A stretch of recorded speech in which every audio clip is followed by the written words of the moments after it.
نادى ليلا أن يا بدر ما هذا الجمال فتنتني، رد علي مبتسما والنور يغمر وجهه لو علمت اصل الجمال نكرتني. اصل الجمال وجه الحبيب المصطفى، من نوره عرش الجمال سيعتلي، وما تراه من انوار لنا فنحن نواب له، واذا اسفر الوجه البهي ذهب الجميع والكل سينجلي. ايها الاخوة المؤمنون، في شهر اسراء ومعراج سيدنا رسول الله صلى الله عليه وسلم اسري به ليلا من مكة الى بيت المقدس، ثم عرج به الى السماوات العلى. ما الفرق في هذه الرحلة المباركة؟ قال البعض من العلماء ان رحلة الاسراء والمعراج اتت في عام سمي بعام الحزن، واراد الله تبارك وتعالى ان يجبر بخاطر نبيه صلى الله عليه وسلم، فجعل له رحلة الاسراء والمعراج. قال الجانب الاخر انك حينما تعزي احدا في مصاب لديه، قال عنه سيدنا رسول الله صلى الله عليه وسلم لا عزاء فوق 3، فكيف يعزي رب العزة جل وعلا حبيبه ونبيه بعد الوفاة بعام؟ لكن المقصد هنا عظيم. السير ليلا بالبراق من مكة المكرمة لبيت المقدس برفقة الروح الامين جبريل عليه السلام، وكلما اراد حضرة النبي ان يطأ البراق بقدميه كي يستقل ينتفض البراق، فناداه حضرة النبي اهدأ ايها البراق، فقال لن اهدأ يا نبي الله حتى اضمن الشفاعة منك. البراق قادم من الجنة ويتمنى الشفاعة من حضرة النبي صلى الله عليه وسلم. المسافة التي تقطعها اكباد الابل اشهر طويلة حتى تصل ما بين مكة والمقدس قطعت في لحظات. اماما للانبياء هناك، وهو صاعد الى السماوات العلى تعلق الحجر بقدم حضرة النبي، فقال له ما لك ايها الحجر؟ قال اريد شفاعتك يا رسول الله. قال انت حجر لا تضر ولا تنفع. قال سمعت قرآنا نزل عليك يقول فيه الحق سبحانه وقودها الناس والحجارة، اخشى ان اكون من تلك الحجارة التي تسجر بها جهنم. الغرض من الرحلة السماوية اصطفاف الملائكة، كشفت الاستار، تجلت الانوار الربانية. قال صلى الله عليه وسلم انعكس بصري في بصيرة الذي يقول للشيء كن فيكون. ما الغرض من هذه الرحلة باكملها؟ الغرض هنا في الآية المباركة وما ارسلناك الا رحمة للعالمين. العالمين جمع عالم، فعالم الدنيا اخذ نصيبه من رحمة سيدنا رسول الله صلى الله عليه وسلم، فبقي عالم السماء لكي يأخذ نصيبه من رحمة سيدنا رسول الله صلى الله عليه وسلم. ايها الاخوة المؤمنون، عود طيب مبارك في هذا المقام المبارك تكريما للحج عبد السلام رحمة الله عليه. نستمع واياكم للعلم وابن العلم القرآني الكبير فضيلة القارئ الطبيب احمد محمود ابو الوفا الصعيدي، فليتفضل فضيلته مشكورا.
أعوذ بالله من الشيطان الرجيم.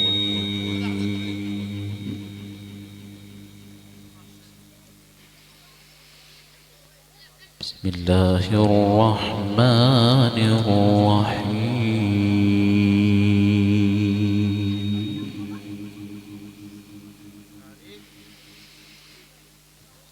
إن الذين آمنوا وعملوا الصالحات سيجعل لهم الرحمن ودا.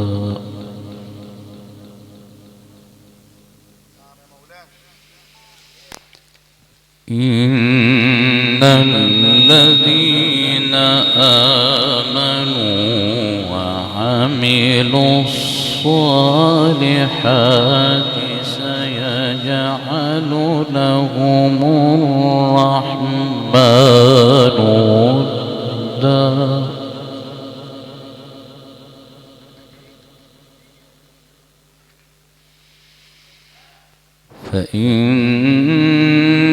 فإنما يسرناه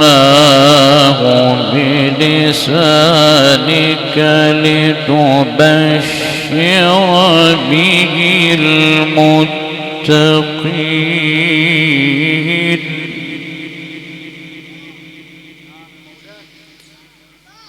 لتبشر به المتقين وتنذر به قوما لدا.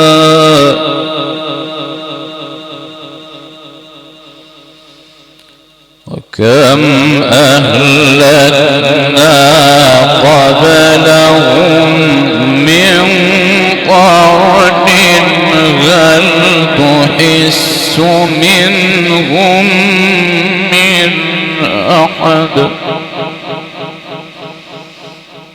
هل تحس منهم من أحد أو تسمع لهم ركزا. بسم الله الرحمن الرحيم. طه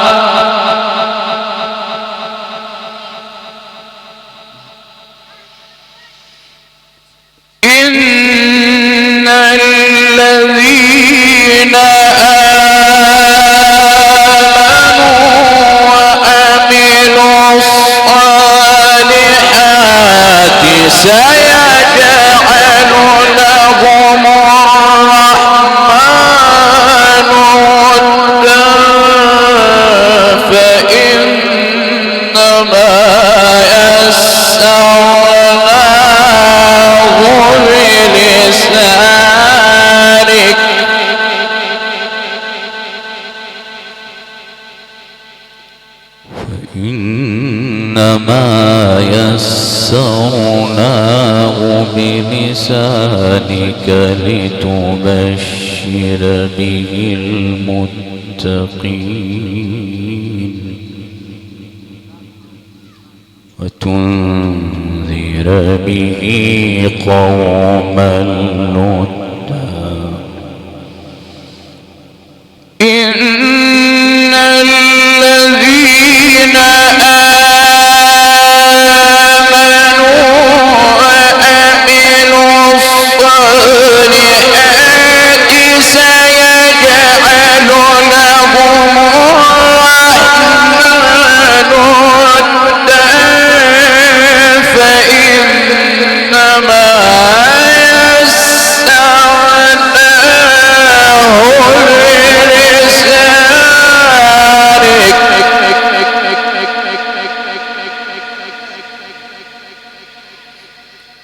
فإنما يسرناه بلسانك لتبشر به المتقين.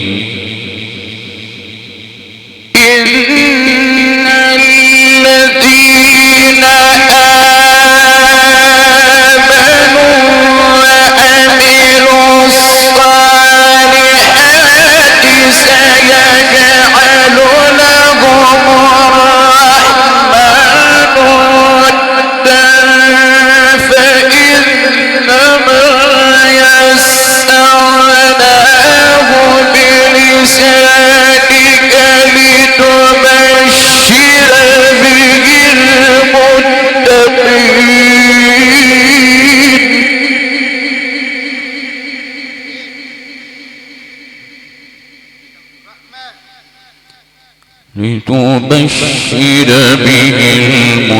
المتقين وتنذر به قوما لدا. وكما أهلكنا قبلهم من قرن هل تحس منهم من أحد أو تسمع لهم ركزا. بسم الله الرحمن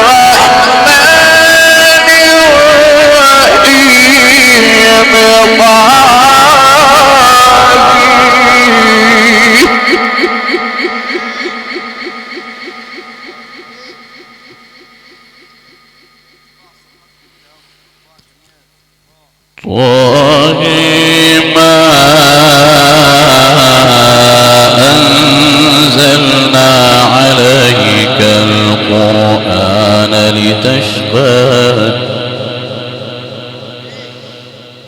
وكم أهلكنا قبلهم من قرن هل تحس منهم من أحد أو تسمع لهم ركزا. بسم الله الرحمن الرحيم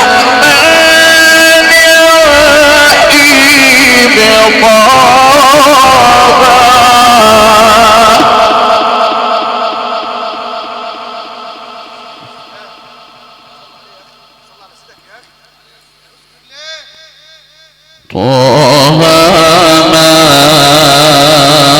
أنزلنا عليك القرآن لتشقى. بسم الله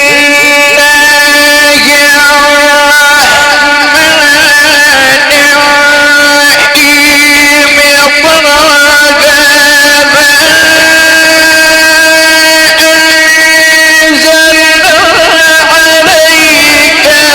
طه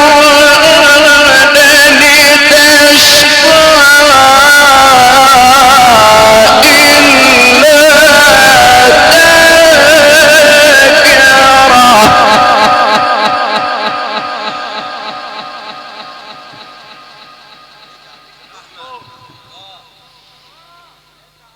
إلا تذكرة لمن يخشى طه ما أنزلنا عليك القرآن لتشقى ما أنزلنا عليك القرآن لتشقى إلا تذكرة لمن يخشى تنزيلا ممن خلق الأرض والسماوات العلى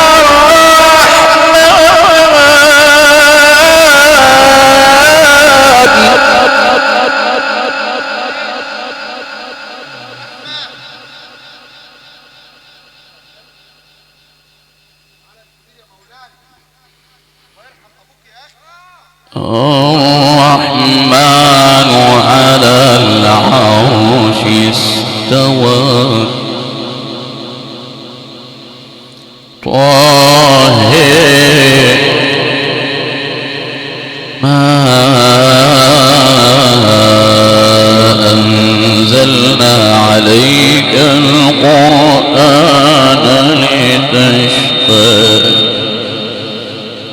بسم الله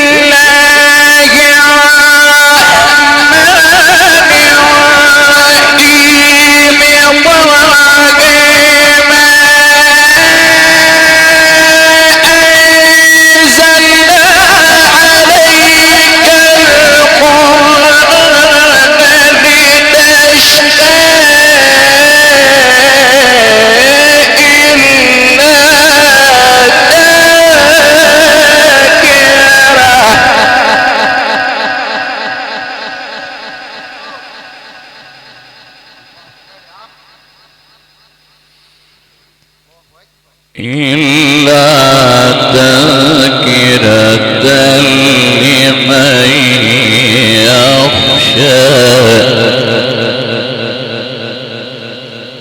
طه ما أنزلنا عليك القرآن لتشقى ما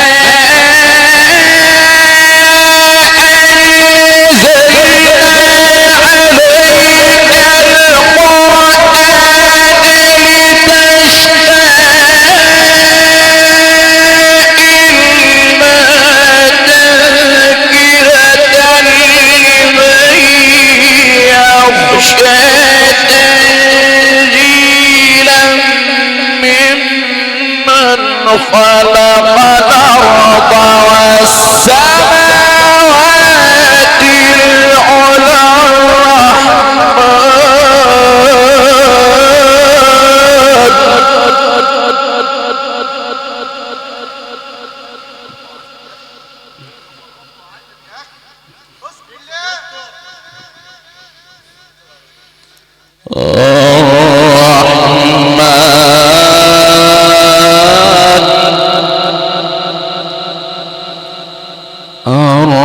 الرحمن على العرش استوى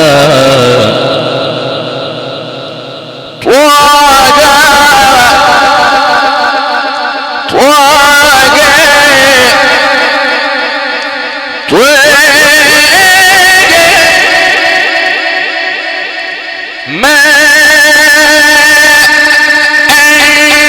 أنزلنا عليك القرآن لتشقى بسم الله الرحمن الرحيم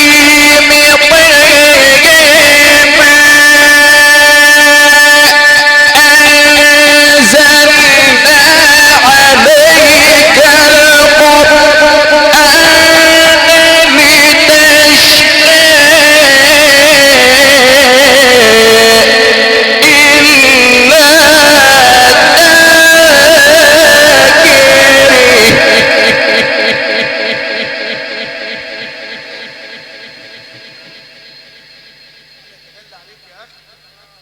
إلا تذكرة لمن يخشي تنزيلا ممن خلق الأرض والسماوات العلي طه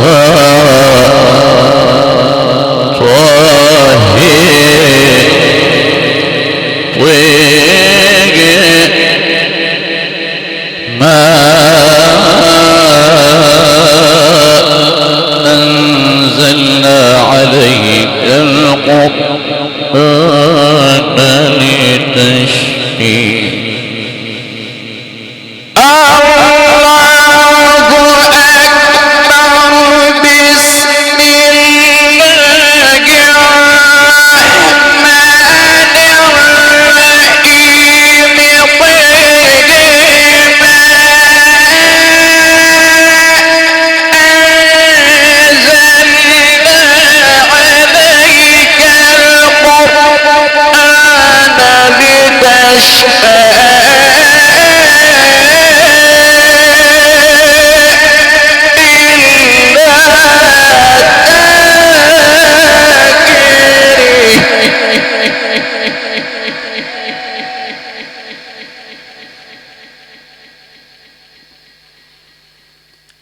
إلا تذكرة لمن يخشي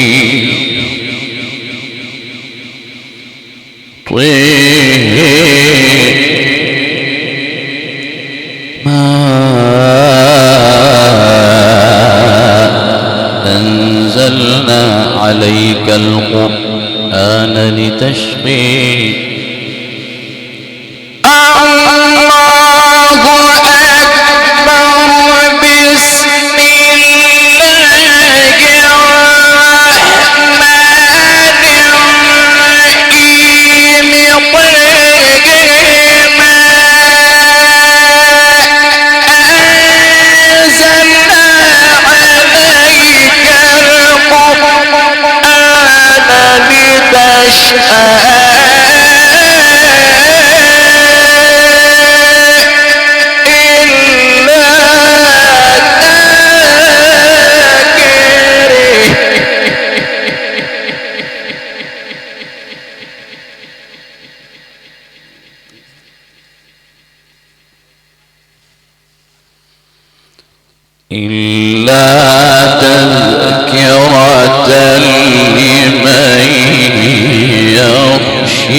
أنزلنا عليك القرآن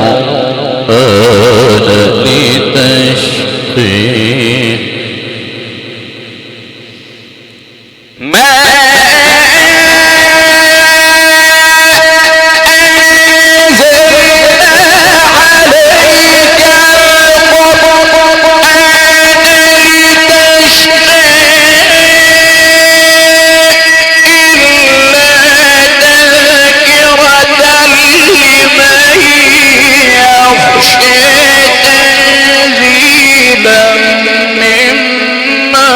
خلق الأرض والسماوات العلى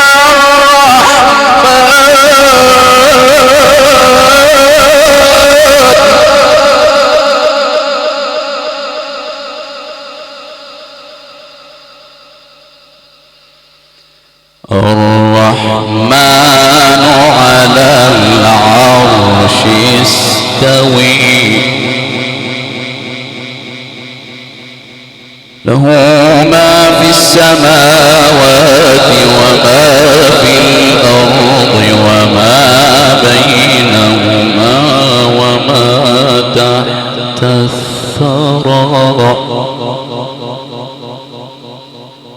وإن تجهر بالقول فإنه يعلم السر وأخفى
آنست نارا لعلي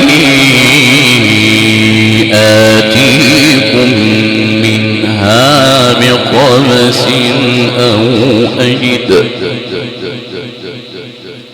أو أجد على النار هدى.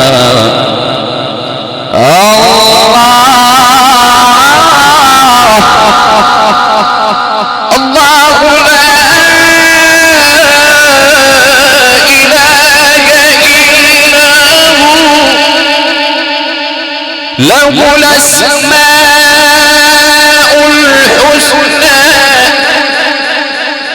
وهل أتاك حديث موسى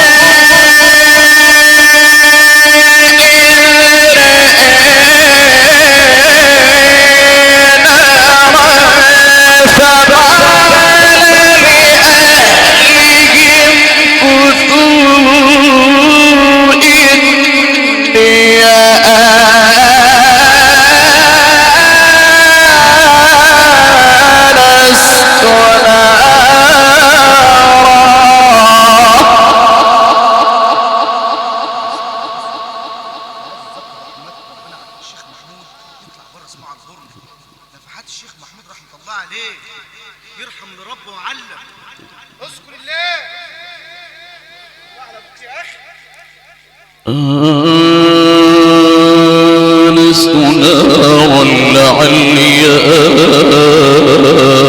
آتيكم منها بقبس وجد على النار هدى. فلما أتاها نودي يا موسى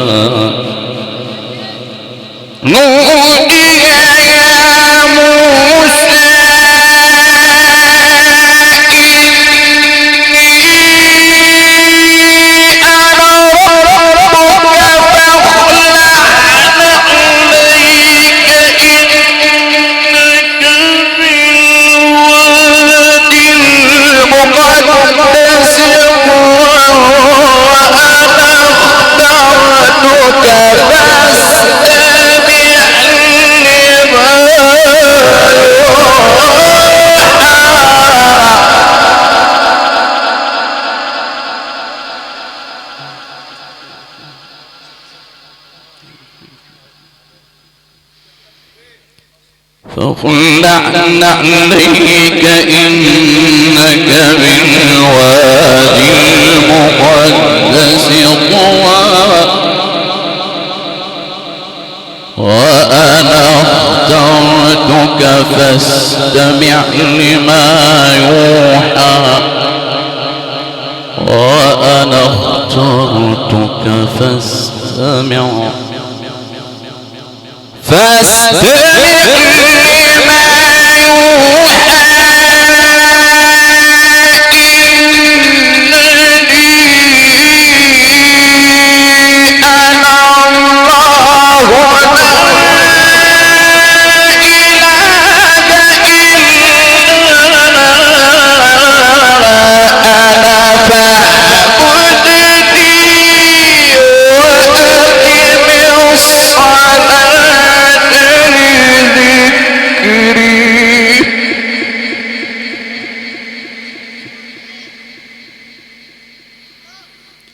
فلما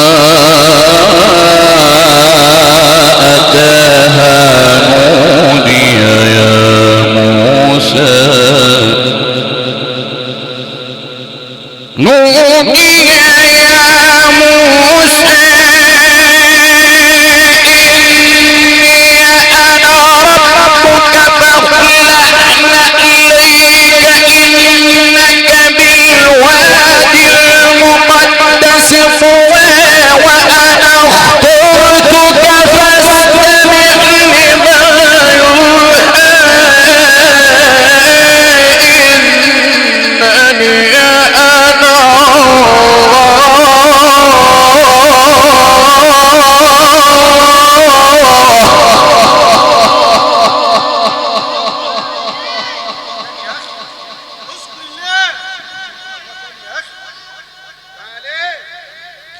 فلما أتاها نودي يا موسى نودي يا موسى إني أنا ربك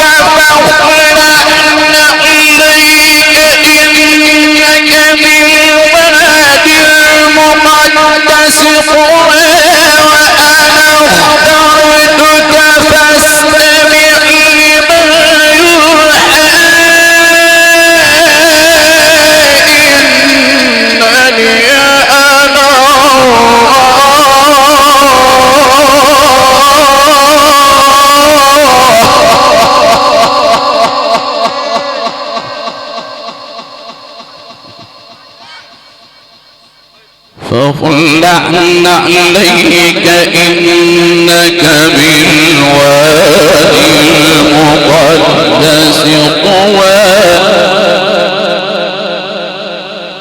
وأنا اخترتك فاستمع لما يوحى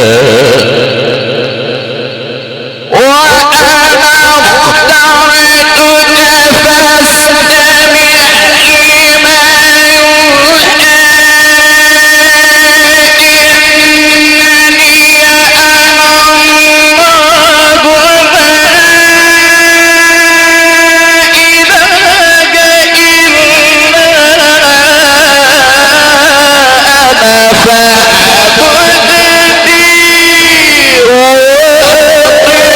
اخترتك فاستمع لما يوحى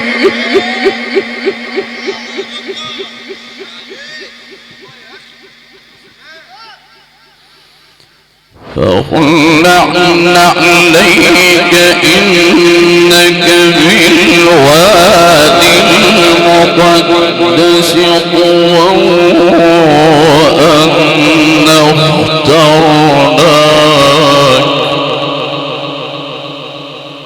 وأنا اخترناك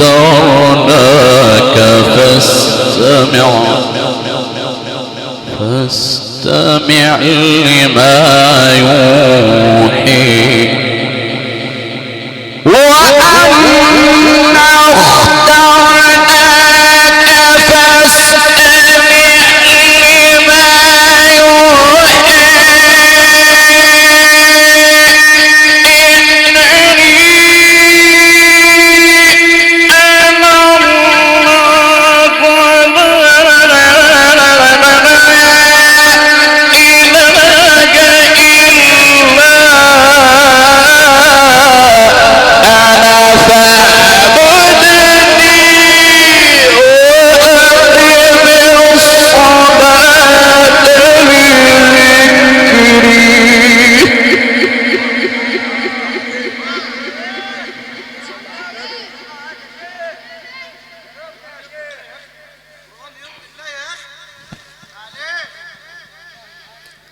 إن الساعة آتية أكاد أخفيها لتجزى كل نفس بما تسعى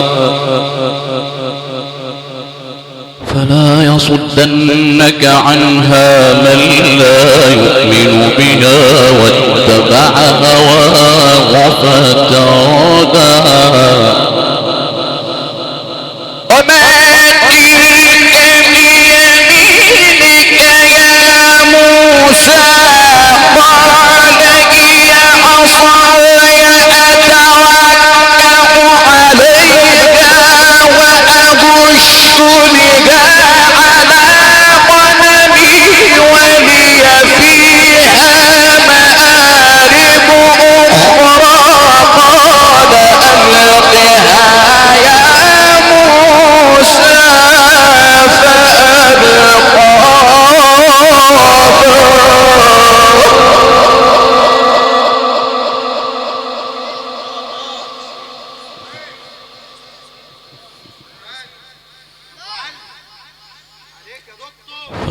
فألقاها وإذا هي حية تسعى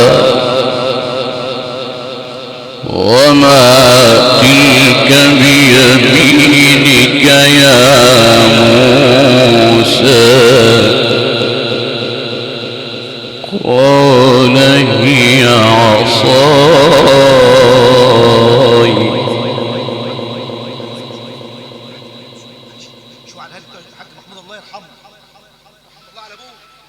قال هي عصاي قال هي عصاي أتوكأ عليها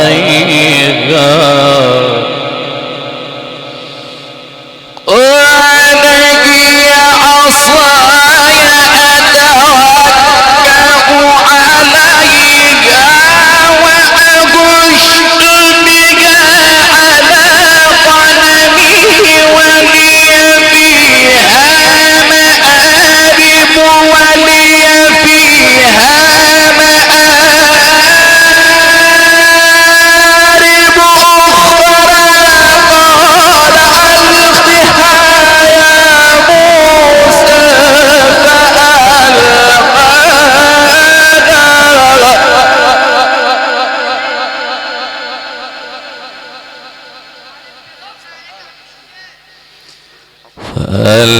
فألقاها فإذا هي حية تسعى وما تلك بيمينك يا موسى قال هي عصاي أتوكأ عليها وأهش بها على غنمي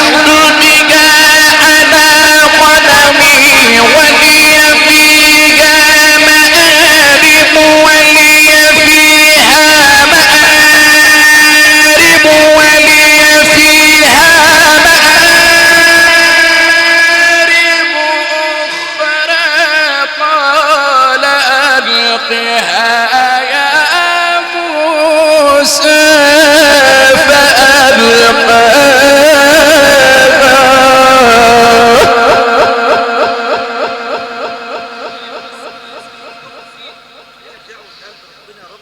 يجعلك مدد لابوك واسمعك في اذاعه القران الكريم في الفجر ان شاء الله. مش عايز بقى شو على هذا، الله يجزاك شكرا. او النبي يا اخي اسمعك يا رب كده في اذاعه القران في الفجر ومدد لابوك الله يرحمه. شو كده متشوي اكنك في الفجر. متشوي مين يا عم؟ متشوي على دماغنا من فوق. سيدنا الشيخ المتشوي على دماغنا من فوق. قول يا ابو الوفا ابوك مدرسه لوحده، ابوك جامعه لوحده يا عم. ابوه هو فألقاها فإذا هي حية تسعى وما تلك بيمينك يا موسى قال هي عصاي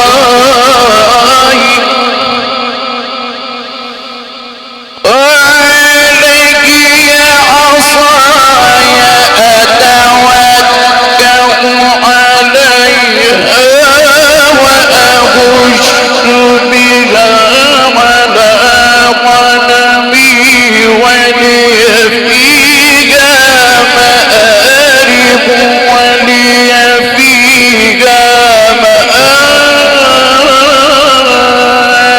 أخرى قال ألقها يا موسى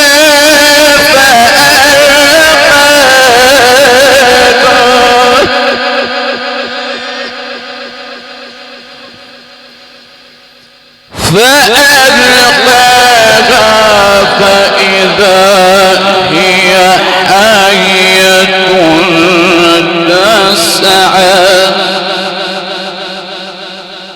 قال خذها ولا تخف تخف سنعيدها سيرتها الأولى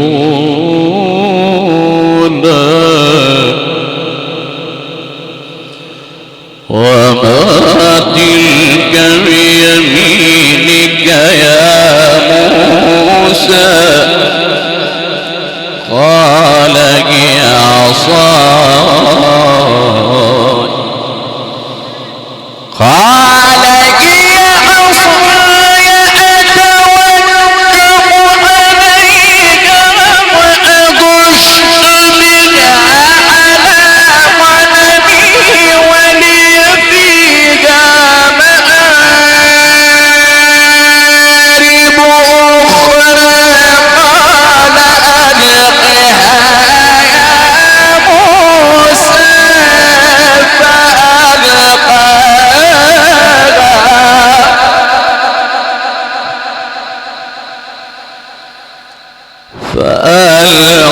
فألقاها فإذا هي حية تسعى قال خذها ولا تخف سنعيدها سيرتها الأولى واضمم يدك إلى جناحك واضمم يدك إلى جناحك تخرج بيضاء من غير سوء آية أخرى لنريك من آياتنا الكبرى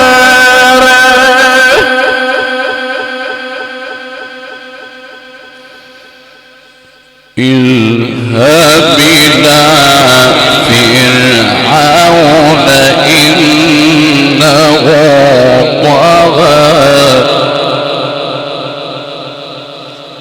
قال رب اشرح لي صدري ويسر لي أمري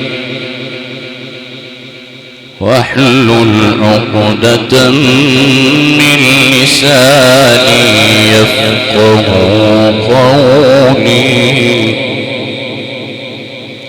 قال رب اشرح لي صدري ويسر لي أمري قال رب اشرح لي صدري ويسر لي أمري واحلل عقدة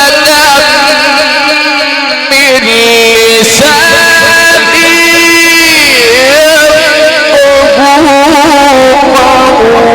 قولي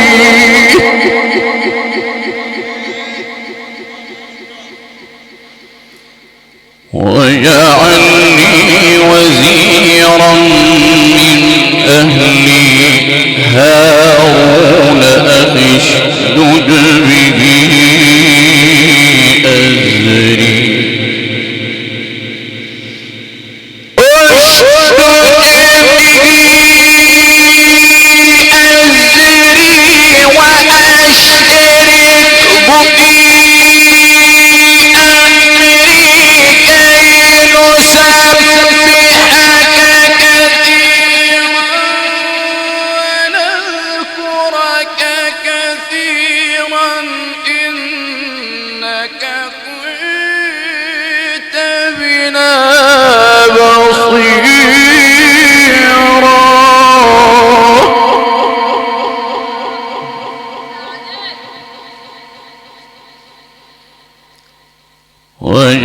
واجعلني وزيرا من أهلي هارون أخي اشدد به أزري اشدد به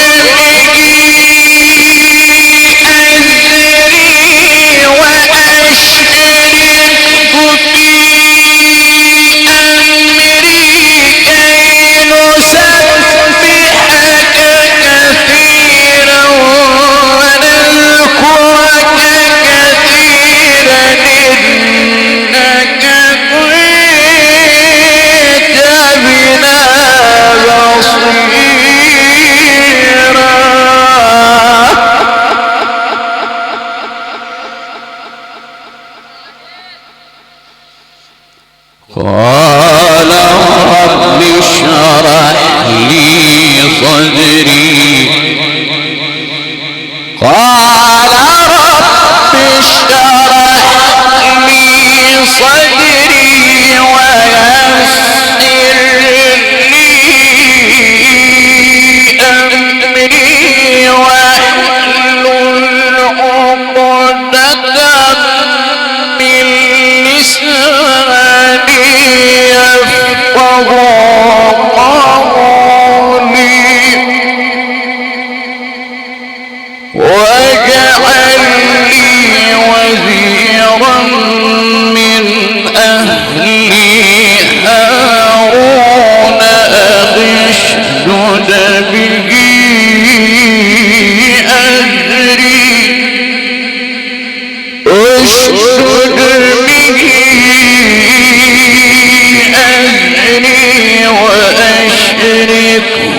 في أمري كي نسبحك كثيرا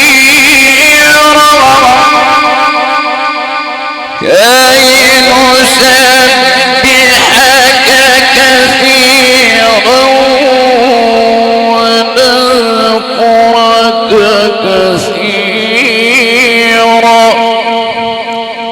إنك كنت بنا بصيرا قال قد أوتيت سؤلك يا موسى صدق الله العظيم.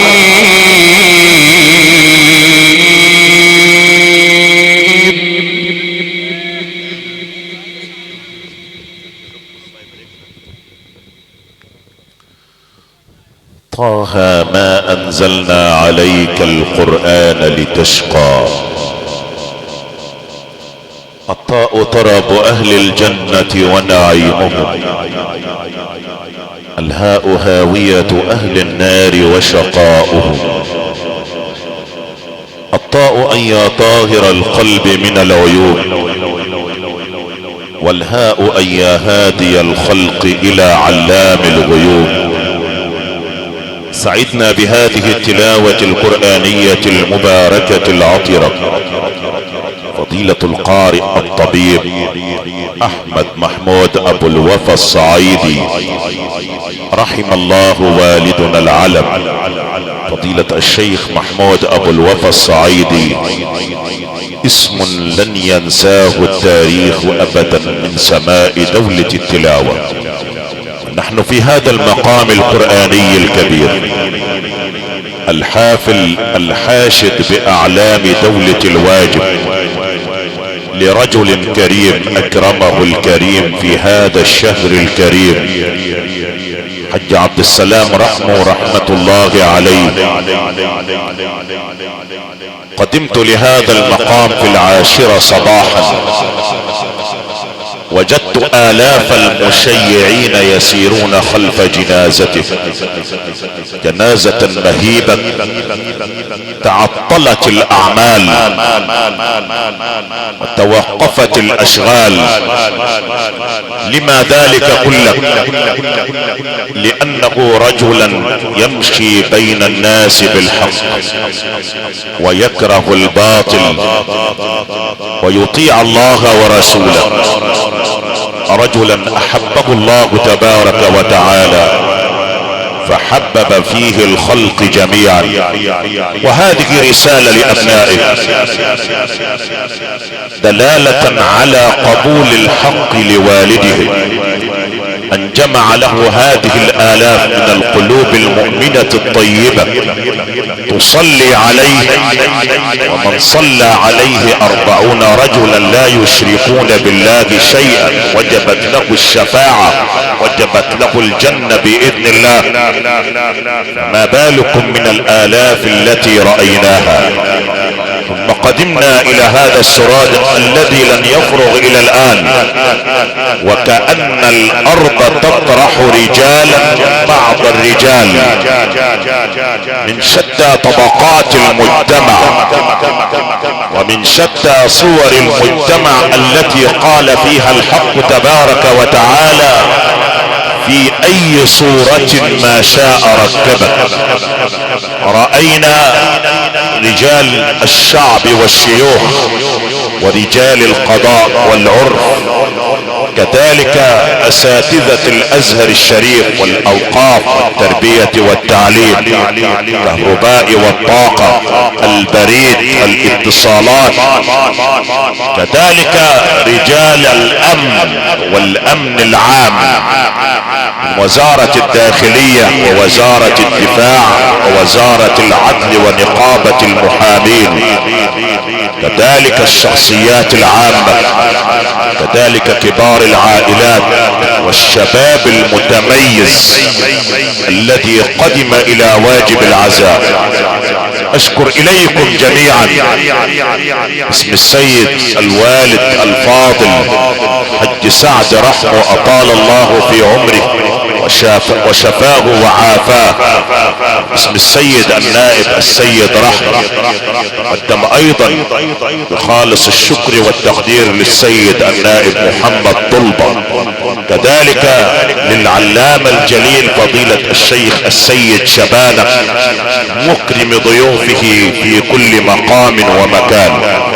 تقدم ايضا بجزيل الشكر والتقدير والاحترام للمتر ابراهيم البورسعيدي ورجاله الذين لن يتوانوا لحظة واحدة لتقديم واجب الضيافة الى كل من قدم لهذا المقام، كذلك الى الحج اسلام ابو النور، تلكم الشركة المتميزة لاعداد السرادقات في لحظات بسيطة جدا، كذلك المهندس زكريا عبد الستار بهندسته الاذاعية الموقرة التي اسعدتنا طيلة هذا النهار، كذلك قناة المهندس محمود حلمي تسجيلات صوت القرآن الحكيم. ايها الاخوة المؤمنون، حسن الخاتمة دلالة عظيمة على قبول الحق لعباده. نسأل الله ان يقبلنا اجمعين وان يجعلنا من عباده المقبولين، وان يشفع فينا خاتم النبيين والمرسلين سيدنا محمد صلى الله عليه وعلى اله وصحابته اجمعين. اسأل الله في هذه الليلة المباركة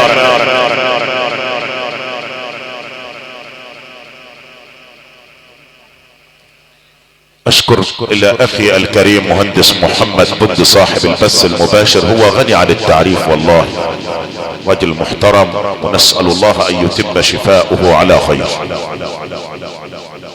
عقب صلاة العشاء نلتقي بحضراتكم ومسك الختام لهذه الليلة المباركة التي نهب ثوابها لحضرة النبي صلى الله عليه وسلم وآل بيته وصحابته، ثم الى روح والدنا الحج عبد السلام وسائر موتانا اجمعين. حتى ذاك الحين اترككم في رعاية الله وامنه.